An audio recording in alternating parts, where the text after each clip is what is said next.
無職転生ってご都合主義だと思ったことありませんか？はあ、言われてるのを見たことあるのだ。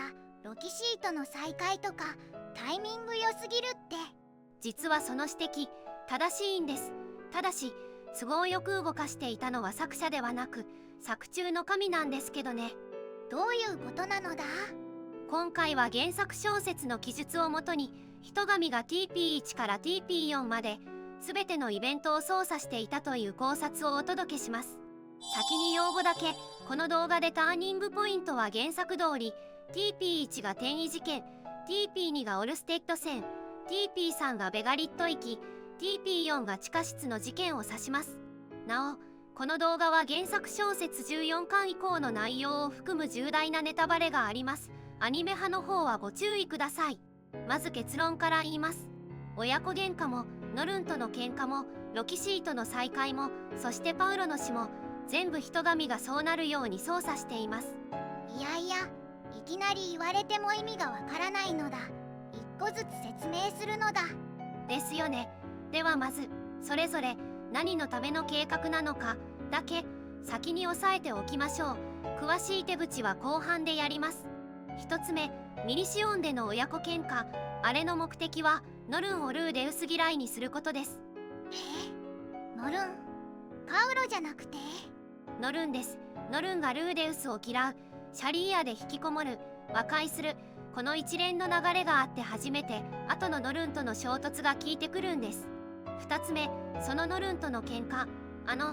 兄さんは行けるのになぜ行かないんですかは人神の助言を無視させてルーデウスを TP3 へ送り込むための装置。これが今回の考察の背骨です。3つ目、ロキシーとの劇的な再会。あれはロキシーにとって理想の状態でルーデウスが救出者として現れるための演出です。だから人神は序盤ウェンポートでの再会を執拗に妨害していました。再会を妨害してたのは後で劇的に再会させるためだったのか。そして4つ目、パウロの死。これはロキシーを妊娠させるためです。わあ、どういうことなのだ？順を追って説明します。まずはこの考察の土台になる原作の証拠からです。まずローデウス自身の発言から、彼はルーデウスに向かってこう言い切っています。今この瞬間まで嘘をつかなかったのは全てこの1回のため、疑り深いお前が何の躊躇もなく従うこの瞬間のためだったと。この1回のため全部の助言が一点に向かってたってことなのだ。そう読めますよね。しかも面白いことに操られている側のルーデウス自身も違和感に気づいているんです。本人の独白でこう10回している。俺はやはり今回も人神の手のひらの上で踊らされているのかもしれない。あの思わせぶりな発言は俺が逆らいたくなるような物言いをしていた気がすると。逆らいたくなるような物言い？それわざとやってるってことなのだ。そう、人神は本気で止めたいわけではないのではとルーデウス本人が肌で感じ取っているんです。この違和感の正体は第3章の行くなの話でしっかり回収します。さらに人神本人も全てが終わった後にこう漏らしています。完璧だと思ったのに運命の強い君を少しずつ誘導して一番弱いところで一番効果的な結果が出る方法のはずだったのにと。少しずつ誘導して、つまり全助言が TP4 に集約するよう設計されていたと本人が認めているわけです。この一番弱いところでという言葉、後でもう一度出てくるので覚えておいてください。でも待つのだ。人神っていろいろ画策したけどうまくいかなかったみたいなことも言ってなかったか？鋭い。実際そういう発言もあるんです。転移事件で君という存在を見つけてからいろいろと画策はした。でも君の運命がとても強くてどうにもうまくいかなかったと人神自身が認めている。ほら、やっぱりダメ元でいろいろ試してたんじゃないのか？一見そう読めます。でもこの2つの発言は矛盾しないんです。人神には未来視の能力があります。いろいろ画策したのは現実の試行錯誤ではなく未来視で無数の未来パターンを検討したことだと考えれば両方の発言がきれいにつながる。無数の未来を検討した結果唯一成功しうるルートとして TP4 ルートを選び、そこへ助言を配置したということです。ここ大事なので強調しておきます。現実の人神は一度も失敗していない。失敗したのは未来史の中の採用されなかったルートだけです。頭の中で全パターン検証済み。ゲームで言うと TAS 走者みたいなものなのだ。では TP4 はどうすれば発生するのか。条件を逆算すると人神の操作が見えてきます。必要なフラグは3つ。1つ目には7星経由のドライン量発生イベントが必要。2つ目には TP3 ベガリット域、その先でヒドラ討伐でパウロが死ぬことが必要。3つ目は TP4 当日の人神の依頼そのものです。ちょっと待つのだ。さっきから気になってたのだが、なんでロキシーの妊娠にパウロの死が必要なのだ。全然つながってないのだ。いい質問です。ここで冒頭の4つ目、パウロの死の回収です。そして今回の考察で一番えぐいところです。パウロを殺すことでルーデウスを精神的にどん底まで追い詰める。父は死に、母は廃人。そのルーデウスを支えたのがロキシーで、2人は結ばれる。これが妊娠フラグの正体です。さっきの一番弱いところで一番効果的な結果が出る方法で。そう、ここにつながります。ただし一つ注意してほしいのは、一番弱いところとはルーデウスが落ち込んでいる時という意味ではないこと。指しているのはロキシーが妊娠して運命力が最も弱まっている時です。運命力、未来史の中で人神の別ルートをことごとく潰してきたあの力なのだ。そう、第1章でやった未来史シミュレーションの話です。無数の未来で計画を阻み続けた強い運命。そこに唯一歯が通る瞬間が妊娠というタイミングだった。パウロの死で精神的に追い込むのはあくまで結婚と妊娠を成立させる手段。一番弱いところはその先に訪れる攻撃の好機を指しているんです。でもパウロを殺さなくても2人はいずれくっついたんじゃないのか。実はその通りなんです。しかもたならぬ人神自身がそれを認めている。どれだけ遠ざけてもロキシーと出会い結婚して子供を作ってしまうと本人が漏らしているんです。止められないならもう計画も何もないんじゃないのか。発想が逆なんです。避けられないのなら最悪のタイミングで起こさせればいい。 TP4 の成立には魔石病キャリアのネズミがシャリーアの自宅にいるタイミングでロキシーが妊娠しているという次元付きの状態が必要になる。自然に任せた、いずれ結ばれるでは遅すぎるんです。この瞬間に妊娠していなければならない。だからパウロをここで殺し、なし崩し的にロキシーをめとらせて第二夫人にする必要があった。次元式のフラグ管理なのだ。人神、ゲームデザイナーの才能があるのだ。ちなみに条件の一つ目のネズミの方は簡単で、七星とルーデウスは出会いさえすればイベントが勝手に進む。必要な助言は事実上ラノア魔法大学へ行けの一つだけなんですが、実はもう一つだけ細かい操作が入っています。何なのだ。転移迷宮の攻略本です。魔法大学経由で攻略本を手に入れたことで、転移迷宮の攻略はトントン拍子に進んでいます。これはベガリット遠征全体の所要時間を圧縮して七星の発祥が空中城塞域と噛み合うようにするタイミング調整だと私は考えています。攻略が長引いていたら空中城塞へ行く前に七星が発症してしまう。そうなると魔石病キャリアのネズミを空中城塞から持ち帰るというルート自体が崩れるんです。ネズミ1匹のために遠征のスケジュールまで管理されてたのだ。ちなみに人神の未来史にも映らないものがあります。竜神オルステッドとその近くにいるものです。ただこの見えないというオルステッドの性質すら人神は情報として使えた可能性がある。見えないのに使えるのだ。ルーデウスの未来が見えなくなる地点は竜神との遭遇を意味するからです。 TP にデオルステッドと遭遇したのも不意の事故の可能性はありますが、見えないからこそわかるルートへわざと通らせた可能性すらあるんです。盲点すら計画の材料にするのだ。怖すぎるのだ。というわけで裏を返すとそれ以外の助言は全て2つ目のパウロの死とロキシーの妊娠のためだけに配置されていることになります。へ、なのだ。ところが2つ目には厄介な問題があります。人神はベガリットへ行けと直接言えないんです。なんでなのだ。言えばいいじゃないか。考えてみてください。もし人神の指示で言った結果パウロが死んでゼニスが廃人になったら、その後 TP4 で地下室を見てきてと言われて、ルーデウスは素直に従うでしょうか？絶対従わないのだ。むしろ二度と信用しないのだ。そう、だから人神は逆転の一手を打ちます。行くなと言ってそれを無視して自発的に言ったように見せる。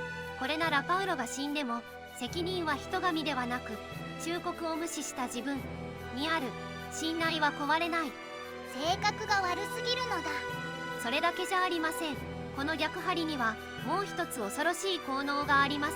忠告を無視した結果パウロが死んだことで、ルーデウスの中では人神の忠告は正しかったとむしろ信頼が上がるんです。第一章のルーデウスの違和感、逆らいたくなるような物言いってまさにこれのことだったのだ。そう、ここで回収です。ルーデウスはうすうす疑っていた。でもイクナが的中してしまったせいで、その疑念ごと信頼に反転する。ローデウスの言う何の躊躇もなく従うこの瞬間はこうして完成しました。疑わせたことすら信頼を作る材料だったのだ。そしてこの自発的に行くを成立させたのが何だったか覚えていますか？ノルンの兄さんは行けるのになぜ行かないんですか？なのだ。そうです。冒頭の2つ目、ノルンとの喧嘩の回収。あの日あの場所にノルンがいて、あの言葉を叫ぶこと自体がすでに人神の計画なんです。ではなぜノルンの言葉があれほどルーデウスに刺さったのか。ここで冒頭の1つ目、親子喧嘩の回収です。刺さった理由はルーデウスを嫌っていたノルンが引きこもりを経て和解した直後だったから。そしてこのノルンのルーデウス嫌いの起点がミリシオンでの親子喧嘩です。あの喧嘩まで仕込みだっていうのか？どうやって神様が親子喧嘩を起こすのだ？手口を順番に見せます。連邦との助言で予見眼を取らせた後、その流れで密航船を扱うガルスクリーナーと引き合わせる。密航を使ったことでルーデウスはザントポートでパウロの手紙を確認できない。さらに大森林では雨季で3ヶ月以上の足止め、連絡は取れず時間だけが過ぎてパウロの精神は限界に達する。それで再会した瞬間にあの喧嘩、そしてノルンがそれを見てルーデウスを嫌いになった。親子喧嘩の原因は人神の助言そのものだったということです。あの胸クソイベントの黒幕、お前だったのか？なのだ。さらに嫌いになったノルンがシャリーヤであのタイミングで衝突するためには2つの前提条件があります。どちらも人神の助言由来です。まずフラグ A、 根拠はパウロの手紙です。手紙の中でパウロはまた離れ離れになってやきもきするくらいなら連れて行った方がいい、そう思っていた時にある人物と再会したと書いています。このある人物がルイジェルド、つまりルイジェルドが仲間にいなければノルンはシャリーヤへ送られなかった可能性が高い。人神の一番最初の助言覚えていますか？ルイジェルドを頼れ。変異事件直後のあの最初の助言がここまでつながってるのか？次にフラグ B、 TP に手前のシーローン王国アイシャ救出イベントです。人神の予言なしで普通に助けた場合、アイシャはルーデウスにあそこまで懐きません。抱かないと何が変わるのだ？移動速度です。ルーデウスに会いたい一心のアイシャが一行を急がせたからこそ、ノルンはあのタイミングでシャリーヤに間に合った。遅れていたら引きこもりイベントも後ろ倒しになって助言を無視するルートが成立しないんです。アイシャのブラコンまで計算のうちだったのだ。さて、さっきから何度か名前が出ている予見眼、ウェンポートの助言で手に入ったこの能力、一見ルーデウスへの純粋な強化に見えますよね。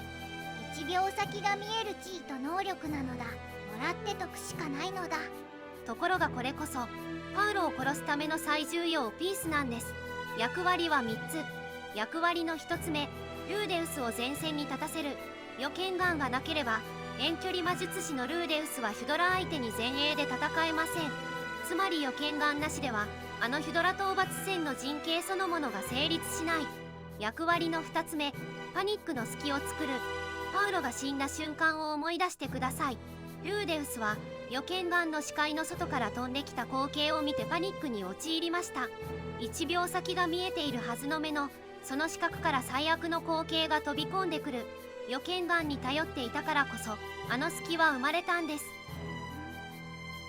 ってことはまさか。役割の3つ目、逆説です。整理しましょう。予見眼がなければパウロは死なない。ウェンポートでの何気ない助言は数年越しに炸裂する時限爆弾だったんです。もらって得しかないとか言った自分を殴りたいのだ。しかもさっきの話だと予見眼イベントはガルスクリーナーとの接触、親子喧嘩ルートの起動も兼ねてたのだ。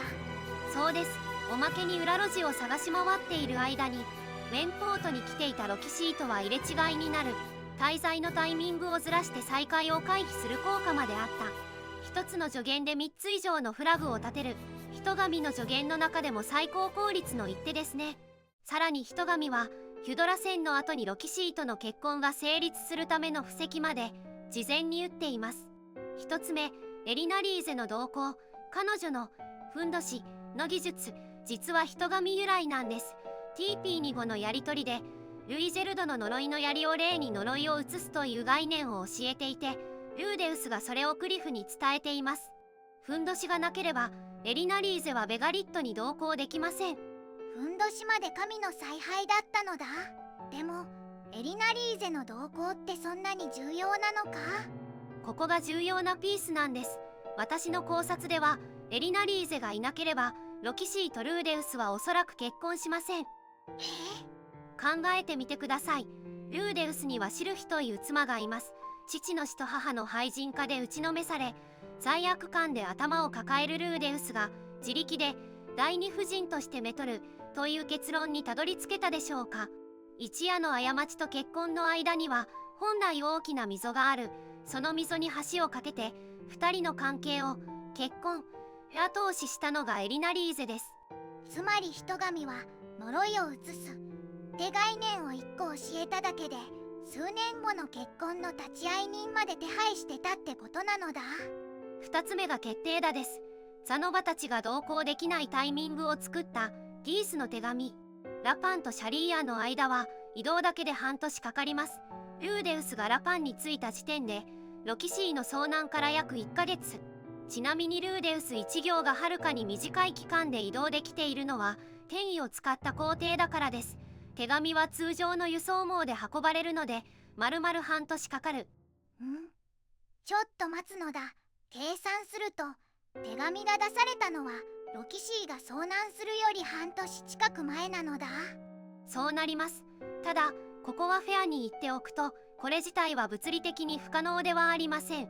パウロたちは合流時点ですでに1年ほど迷宮を攻略していたので、その途中で手紙を出すこと自体はできる。なんだ、じゃあ普通の手紙なのだ。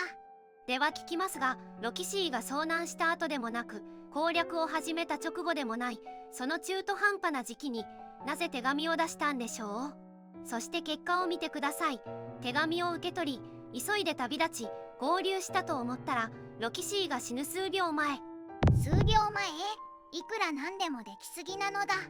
これを偶然とかルーデウスの運が良かったで済ませるよりは、人神がタイミングを調整してギースに手紙を出させたと考える方がよほど自然です。そしてギースが人神と以前から接触していたことは原作に明記されています。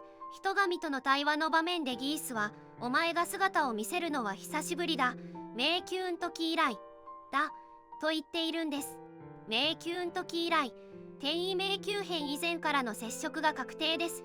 大森林で牢屋に入ってきたこと、ベガリットへ向かったこと、手紙、ゼニスの居場所情報、迷宮内でロキシーの居場所を聞いたこと。私はこれらすべて人神の指示だと考えていますが、皆さんはどう思いますか？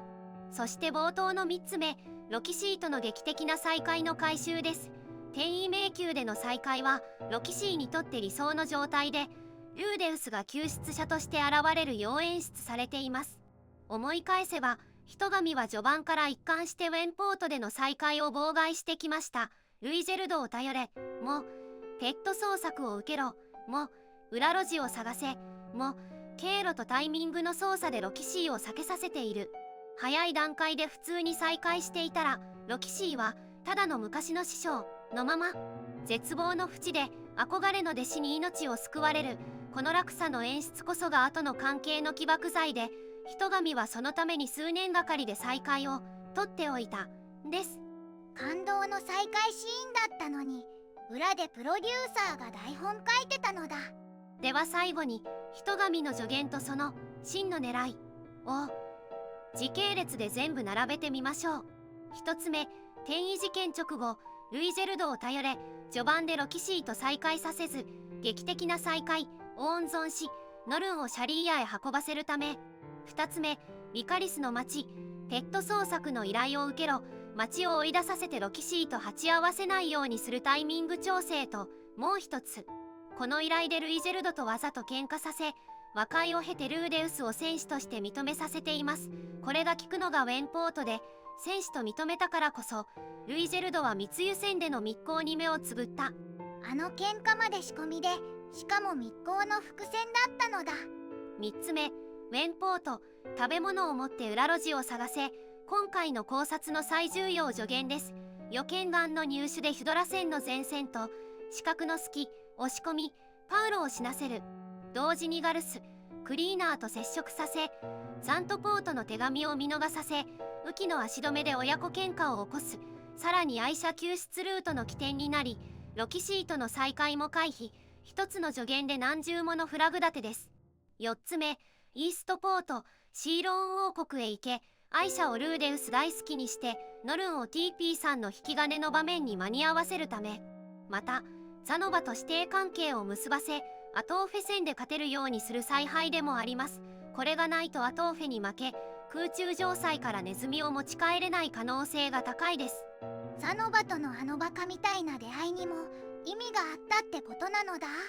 5つ目、オルステッド戦後呪いを移す概念を伝授。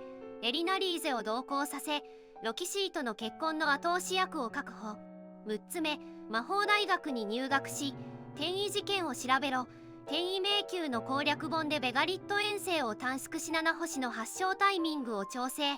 ロキシーを殺す場としてのかの用意。そして7星経由の魔石病キャリアのネズミ一石三鳥です。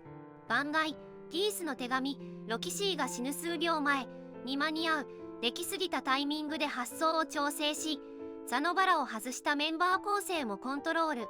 7つ目、ベガリット直前行くな本当は言ってほしい逆張りの誘導。そして忠告が的中することで信頼まで積み上がる。そして8つ目、地下室へ行け。これまでの全ての集大成です。こうして並べると全部の助言が一点に向かって収束してるのだ。鳥肌が立ったのだ。一見バラバラに見えた人神の助言は全て TP4 の3条件に向かって設計されていました。親子喧嘩もノルンの叫びも劇的な再会もパウロの死さえも。そして繰り返しますが現実の人神は一度も失敗していないご都合主義に見えた展開の数々は作中の神が文字通り都合よく世界を動かしていた結果、それこそが無色転生という物語の仕掛けなのではないでしょうか。ご都合主義って批判がそのまま作品の考察になるのは面白いのだ。ちなみに全てが人神の狙いだったという前提で読むと面白い符号が一つあります。何なのだ？ TP さんの時人神はこう言っていました。騙してはいない。今でも同じことを言う。ベガリット大陸には行かない方がいい。後悔することになると。実際に行ってパウロが死んでゼニスは廃人になったのだ。十分後悔なのだ。ところがそれを否定する記述があるんです。ルーデウスにあるとすればそれは後悔ではない悲しみだと。あれ？じゃあ人神が言った後悔って何のことなのだ？思い出してください。人神が次に姿を見せるのは TP4 です。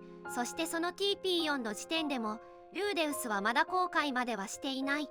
つまり人神が予告した後悔とはベガリット域の結果そのものではなく、その先ローデウスルートへ進むこと自体を指していたことになります。